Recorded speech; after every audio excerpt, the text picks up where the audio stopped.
Welcome, gamers! 8 news hits from May 12, 2026. Let's get started.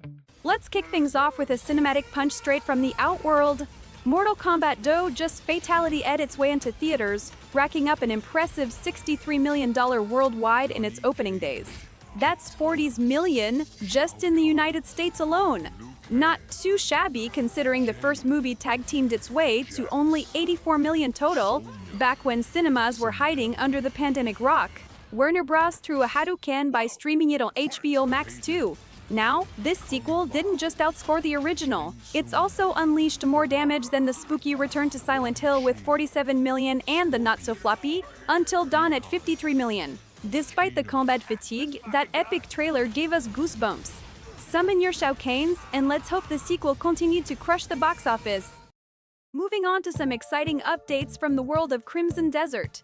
Pearl Abyss is like that player that just won't log off. They've rolled out version 1.06, and trust me, it's more packed than a Luke Goblin's backpack. Ever found yourself stuck at the forge, asking, where did all my materials go?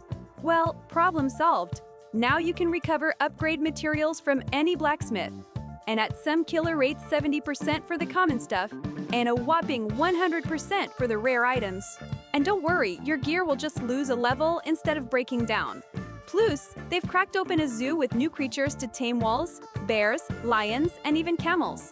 And there's a sweet new inventory menu dedicated just for your critters. On top of that, we've got improvements for hand-to-hand combat with new skills, a talisman that turns your dog into a furry ninja, and an option for tuning those moody nighttime scenes. The world of Crimson Desert just got a whole lot wilder, so keep an eye out for these tweaks. Next up, Fallout fans. Brace yourselves for some high-voltage casting news.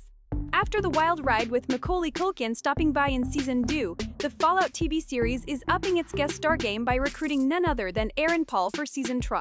Yeah, you heard it right! The same Aaron Paul who nailed it as Jesse Pinkman in Breaking Bad and took the fast lane as the lead in Need for Speed. We're all asking, will there be any blue crystals in those vaults or just fusion cores? And there's more. Annabelle O'Hagan and Dave Register are slated to have more screen time. Not shocking if you've been following the Vault drama. However, don't raid your Pip-Boy inbox just yet, because filming has only just started and we probably won't be getting our hands on this season try until around mid to late 2027. Time to level up that patience spark, folks. Now let's talk about a wild ride that SEGA's initiative, Super Game, just took a nosedive into the game over screen. 5 years after teasing us all, the initiative to plunge a SEGA into the games as a service world got cancelled. Like losing that final life in a boss battle? Ouch! The bad news is we're in the dark on which comebacks, like that final boss you never see coming, are axed. But here's the extra life. SEGA might be dialing down on gas and refocusing on their gems like Crazy Taxi and Streets of Rage. Jet Set Radio is still rolling, and a new Virtua Fighter is underway. Some of those free-to-play titles getting a level up to premium mode is a twist. Rovio's still sticking to service games though, guarding their inventory. Who's ready for a gaming reveal, anyone? Moving on to some exciting news from the lands of adventure. Pearl Abyss is at it again, with their hit game, Crimson Desert, leading the charge. They're riding high on both their stellar base content and an amazing track record of continuous updates. But hold on to your controllers because here's the plot twist.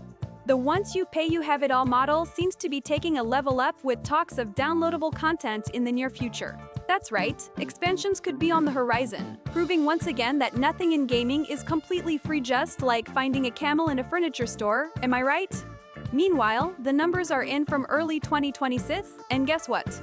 There's a perfect 50-50 player balance between PC users and console gamers. Talk about world peace, one game at a time. Plus, a whopping 81% of Pearl Abyss's revenue in the first quarter of 2026 is all thanks to gamers in the West. Give yourselves a pat on the back, you've earned it! Stick around, there's more to come where this came from. Now let's talk about NeoWiz shaking things up. The gaming powerhouse announced that Lies of P2 is stepping into full production.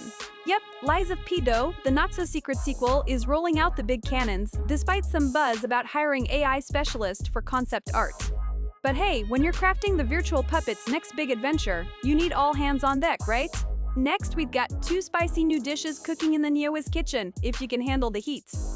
First up, Project SEGA.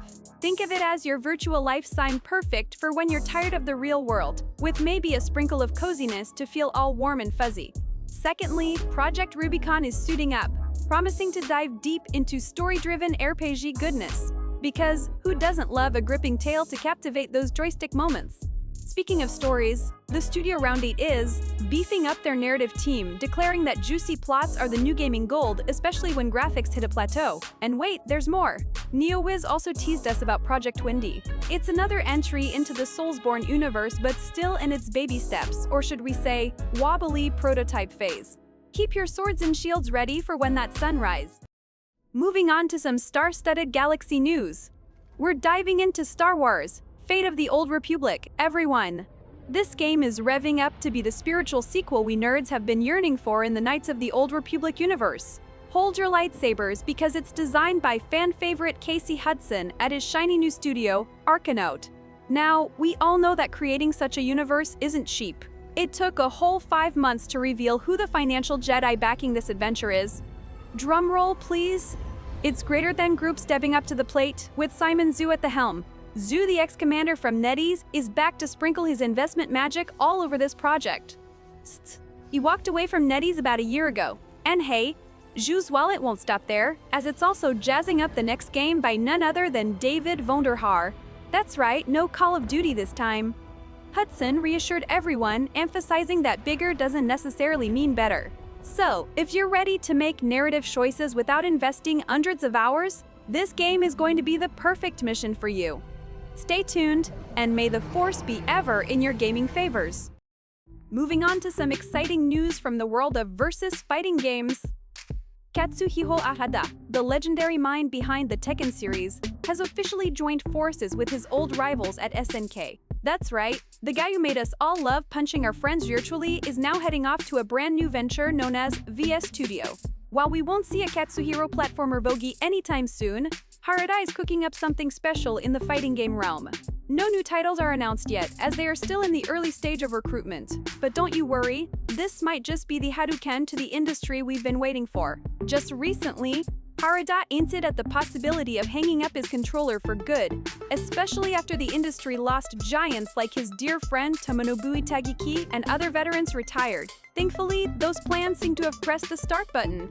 Stay tuned because Harada and SNK are leveling up and could soon pull off a stunning fatality that revitalized the scene. Thanks for tuning in, legends. Power up your subs and catch our daily short game blasts. See you tomorrow for more epic updates.